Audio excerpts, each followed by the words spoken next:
Hello and welcome to Film Slam Stream's post-film conversation for Go Danny Go.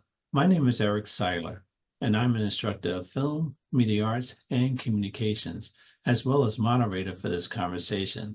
We're very pleased to be joined by the director of this film and two of the actresses from the film. The director of the film is Chelsea Patricia Ramirez. She's a Guatemalan American actor, producer, director, and entrepreneur looking to push her into the future with storytelling across her work in filmmaking, new media, and performance. She is a great filmmaker, and she brought along with her today a couple of the actresses from the film. You could probably recognize them from the film. We have Karyme Valeriano, who played the role of Alejandra, and we also have with us Samantha Lemos, who played the role of DANI. Hello, everyone, and welcome. Okay, it's good to have you all here today. Let me start with you, Chelsea, then I'll move on to the others as well too. So this is in the beginning of the film as we saw the opening scenes. It says it was inspired by a true story. Tell us the story that this came from, whose story this was, and why did you decide to make a film on it? Absolutely. So the story was actually written originally by my writer, David Wilner, who, again, I pause because I don't know whether to introduce him as a friend first or as a writer. He's an incredible person in my life. And he wrote this piece about his friend, a friend in his community in the Ventura County. And anyone who's from SoCal can tell you Ventura is a very big, like, agricultural kind of area of SoCal, a lot of like farmland, and therefore a lot of farm workers, immigrant workers, one could say as well. And he wrote the story from his male friend, and he pretty much wrote it about, again, a day that he was trying to go to these soccer tryouts, but because he couldn't, because of his field work, his family, and it wasn't because of his family, but it's just another obstacle that he had to face in the pursuit of his dreams. So David wrote that story. He presented it to me. Originally, he presented it to me to produce, and I was so emotionally touched by the story the first time I read it. But I told him I wasn't really looking for more producing work, that I was looking to direct more in like that next season of my life. So we kind of left it like on that pin for a minute. It's like I would help in any way I could to develop the project, but I was going to be looking for directing work myself. And then the opportunity to pitch it to USC to get this additional grant for production came up, and I pitched myself as a director. I moved forward as like one of the finalists for this grant within USC that they only give to 3 filmmakers each season. And then in me proceeding, I remember David's story, and we came together, we talked. One of like the core changes that we made, again, was turning the lead characters from men into women, especially like the young boy, we changed them into a young girl. And then we pitched the film and we got the grant, and the rest is history. We went into production. Oh, great. And going into production means that you have to start casting people. So you had an audition, and let's start with you, Samantha. How did you find out about this audition? Did you find out through your agent, or how did you find out? My mom actually found it on Actors Access, and then from there we started filming the auditions. Oh, great. So you acted before, Samantha? And so what have you acted in? I've done a lot of musicals and plays for like school. And then Go Danny Go was my first big film type production. Great. Now, for school, so I take it you're still in school. Do you mind telling us how old you are and what grade you're in? Yeah, I'm 13 and I'm in 8th grade. Oh, great, great. And you've been acting since how long? Since how old were you? About 9. 9. Great. Now, is this something that you always wanted to do? Did you say to like your mother, hey, I want to be an actress? or did she encourage you? How did you get the acting bug? It was actually my grandma who had signed me up for something without asking me, and then I was very reluctant to do it originally, and then I started really liking it, and we just went from there. Okay. And when you went into the audition for the film, did you read for the character Danny, or did you just read in general? I read for Danny. Yes. Danny. Okay. After the audition, did you think you got the part, or how did you feel afterwards? I did not think I got it Uh-huh. because typically you don't get it on your first try. And I knew that going into it that there was going to be a lot of setbacks and rejection. Mhm. And then I got a call back and it was amazing. Yeah. So, Chelsea, what was it in Samantha that you saw that you could just cast her as Danny? I can remember your tape like it was yesterday, Sammy. Oh my gosh, I feel like I get all teared up. I think I could tell that she was a really great listener. I think that's what I prioritized in anything from the self tape through a callback is yeah, you might have an idea or like an interpretation on a character, but can I get you to like shake it out, and can you hear my suggestions, and can you respond like actively to that? And to do that, it requires a lot of listening. I think that's one of the key attributes, one of the best qualities of a good actor is that they're just able to listen to you, any new idea, react to me in any nuance that I give. And listening, Eric, I don't know about you, but like I find it so hard to find people who can really listen the further we go along, even just as adults. So it's really great because I think kids, and again, Sammy was a bit younger at that time. The reason I remember her tape is because it was just so like pure, and it was like raw, and it was emotional, and she really like committed to it was the other thing.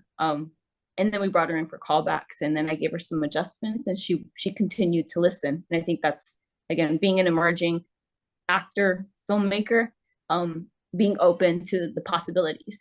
And that's what made me choose her like in the end. So when Samantha came in to read uh, for the part, did you know right away? You just said, I think I found my lead, or did you say, well, let me go through some others? Yeah, well, I think the process is that I'm like honoring all the options that are there, right? So when I see them in terms of self tapes, I can see what idea they have on the character, and then again, I'm kind of gauging their talent in their ability to play, to participate.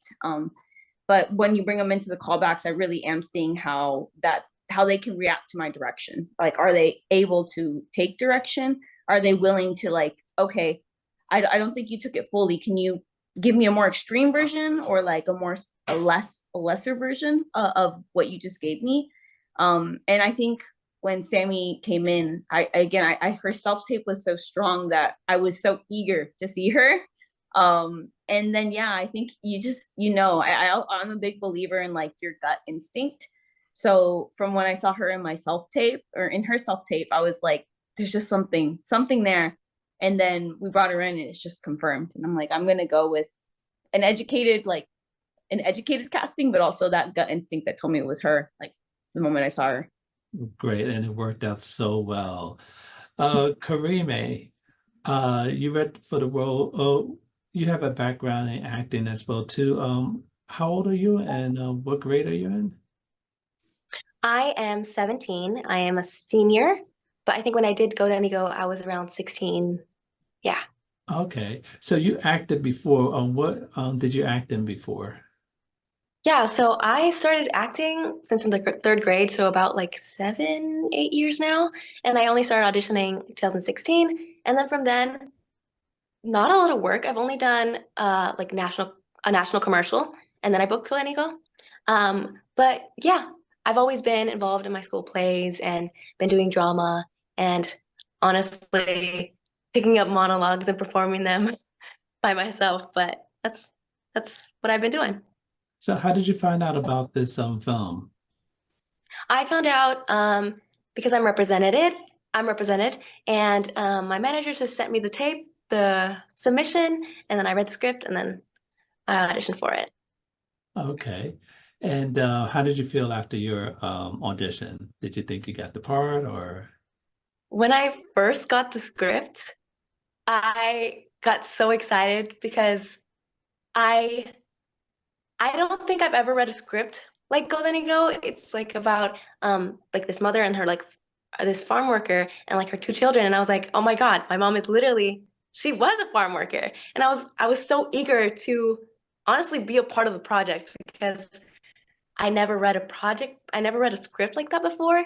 And I was like so eager to even be an instant bit a part of it. So I was extremely excited when I read the script. And then I auditioned as originally as DANI.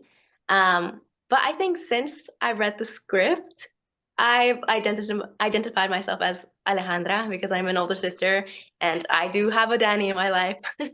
But yeah, I genuinely love the script from the moment I opened it. So That's great. Now, Karyme, did you know you didn't know Samantha before this film, did you? No, no, you I two, didn't. but you two had such great chemistry. How did you two develop your chemistry? Did you do things offset? Did you just click right away? How did that work out? Honestly, Sammy is just so welcoming. He has an amazing vibe. And I think since the beginning, she does give little sister vibes. So I think, and I am a older sister, and I am strict sometimes with my little sister. So I think me having my relationship with my sister and then Sammy, just her energy, I think we just completely complemented each other. That's great. Now, Chelsea, did you ever bring them to the two of them in to read together, or how I did you know tried, the two of Eric. them? I tried. Well, we did do a chemistry read, I believe, over Zoom. But Sammy has this beautiful detail of her life that she doesn't live LA based. So me and Karyme are based in LA. I think Sammy is based in San Diego. So getting her to come in person, it's not that it's impossible, it's just, is it feasible this weekend? Can you do tomorrow? And understandably, she's also going to school. We're not going to interrupt the workflow of that. So I think, and maybe Sammy and Karyme, I don't know if you can give me some clarifying details to this. I'm pretty sure that they just met face to face, like in person for the first time, like during those first couple of days of set. And then they had met over Zoom, but again, it's not necessarily the same thing. But that was our solution at the moment. I don't know if you want to say anything, Karyme or Sammy. I believe that's right. You guys met first day of set. Yeah, pretty sure. Yeah, that was. Yeah, go ahead. No, I was confirming. Yeah. Yeah, I remember, I think Sammy couldn't make it to the test date where we were like testing the cameras. So I didn't meet her there, but I met her, yeah, day of set. Right. Now, Chelsea, how many days of filming took place for this? We had 8 days of filming, and then I think that included not including 2 days of test shooting, so maybe 10 overall. 6 with the girls, I believe, and then 2 that were kind of pickups. Okay, well, great. And yeah, the actual filming itself, seeing the actors come together in a location. One thing that really struck me about this, with this conversation that we just had, was your personal connection with it, Chelsea. You know, you have an immigrant mother, and Karyme being an older sister. So that just made everything vibe really well in filming. So tell us about those filming days. How did it go? A lot of retakes? Did things go according to plan? What was that experience like? And I want all of you to answer that question. I'll start with you, Chelsea. Absolutely. So I have the best memories of filming with these ladies, as well as my whole crew. I think everybody was very solutions oriented. It was a fun set and a difficult set. We filmed entirely outside in August in Southern California. So that's not necessarily like the best weather forecast for us because it's direct heat. And I remember I was like, let there be some clouds, maybe just a little bit of clouds to give like my crew a break. But no, we had bright sunny days, and that's great because ultimately I think looks great on camera. But it didn't feel so great sometimes. And yeah, some of the challenges of filming on the field, right, is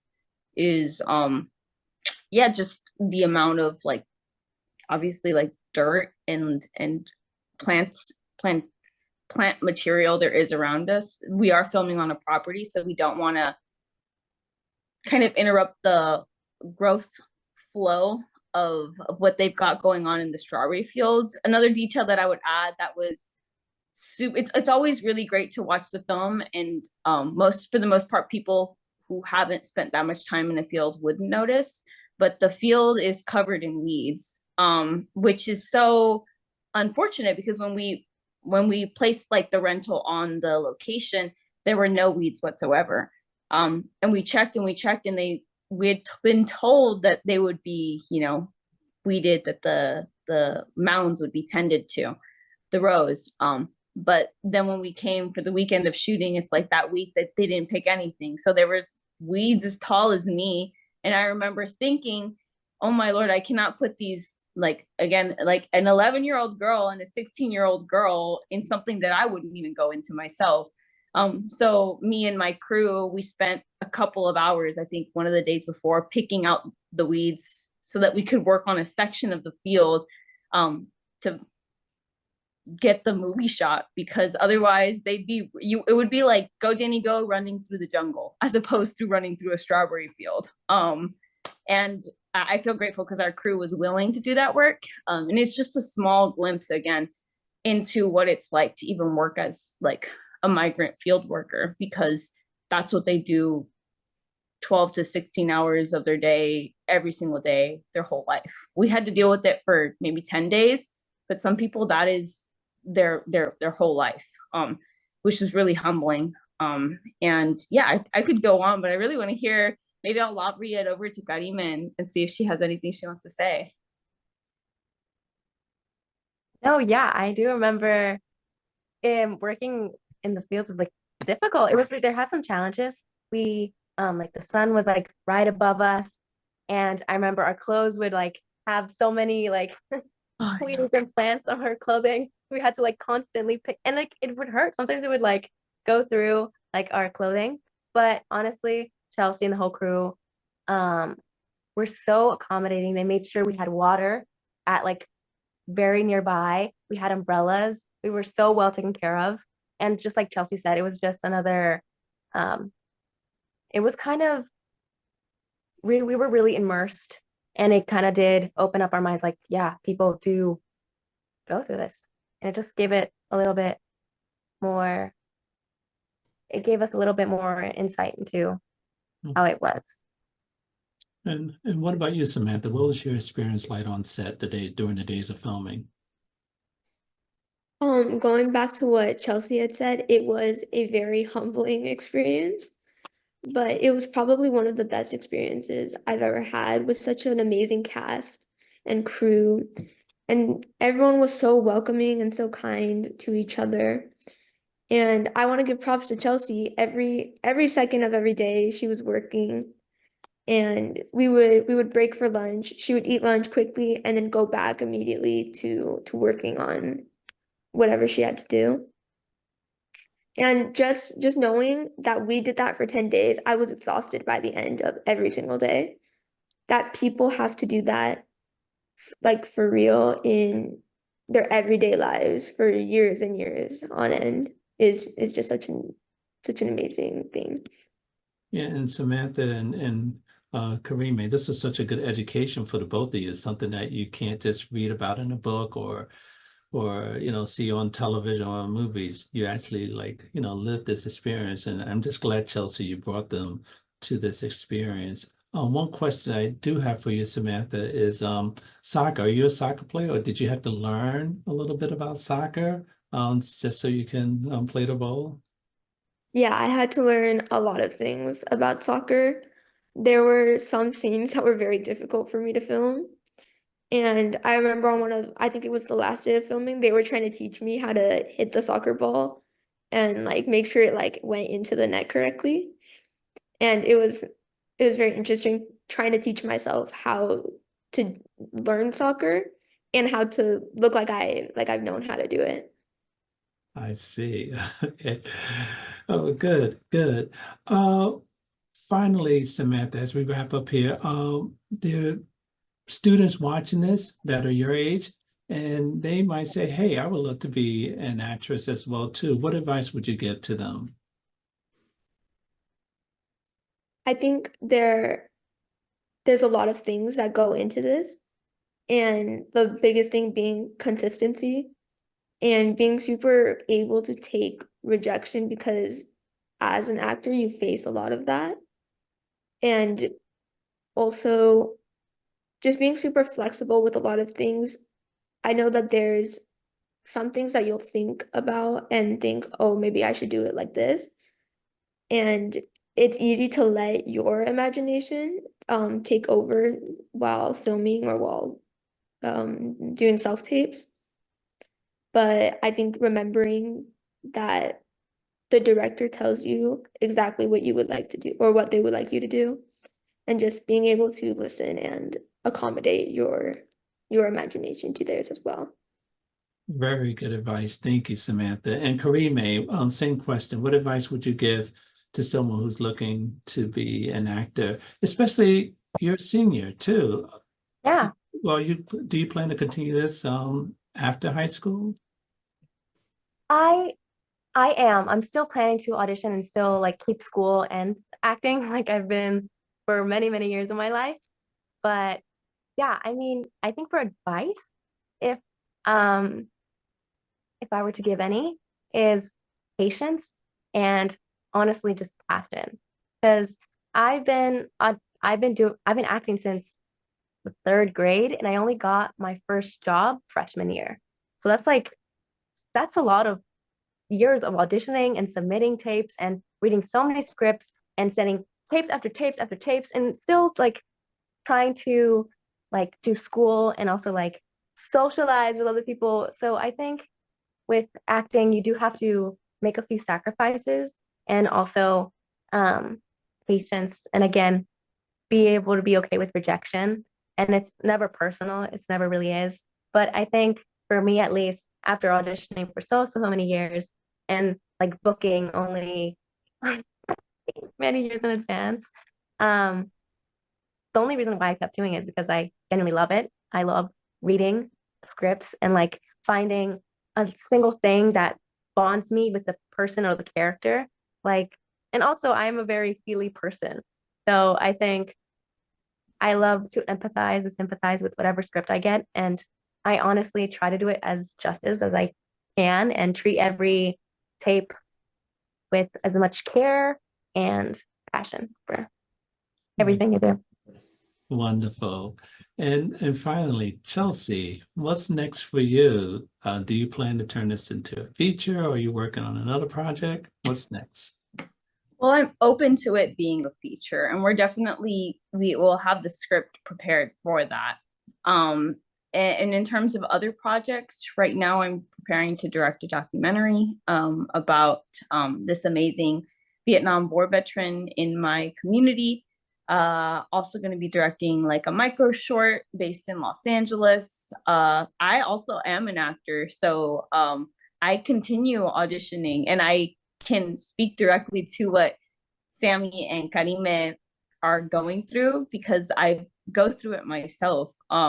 And if I could say anything, it's just I'm learning to just be more present, to enjoy the process because, like they said, there's a lot of rejection. It's kind of crazy how much how many no's and how many ways to say no can come through your inbox. But I believe like rejection is redirection, and what's for me is for me, and it's never going to miss me. I also believe in God, and I believe God is good, so anything that is in the plan is by design. So I'm supposed to learn what I'm supposed to learn in this season, and it's all going to be for like a greater work in my life, in a story, in a project, and in like the lives around me. So yeah, I'm directing, I'm acting. I also lecture at the University of California, Riverside. So we're about to start that season of teaching. I teach film production, so I'm excited to continue to pass forward anything that I've learned from my story to students from the exact seat that I sat in. Because again, I'm first generation child of immigrants from like a half undocumented family, Guatemalan American, from Southern California, born in Los Angeles, and from low economic means. And if I can do it, if I can say, you know, I still believe, and you see anything coming out of me, it's just know that like the world is good and you can do it too. So. Oh, well, wonderful. Chelsea Patricia Ramirez, Director of Go Danny Go. Thank you so much for joining us, along with Samantha Lemos, who played Danny, and Karyme Valeriano, who played Alejandra. Thank you all very much. I wish you all the best in your future endeavors. It's just been really a fun conversation, especially Chelsea, what you've done for these young actresses here, and for the people who watch this too. Thank you. Thank you for giving us the time. Bye, Sammy. Bye, Karyme. They're amazing. And thank you to our audience for joining us for this important and invigorating conversation. For more information about our upcoming film festival, please visit us at clevelandfilm.org. My name is Eric Siler. Thank you.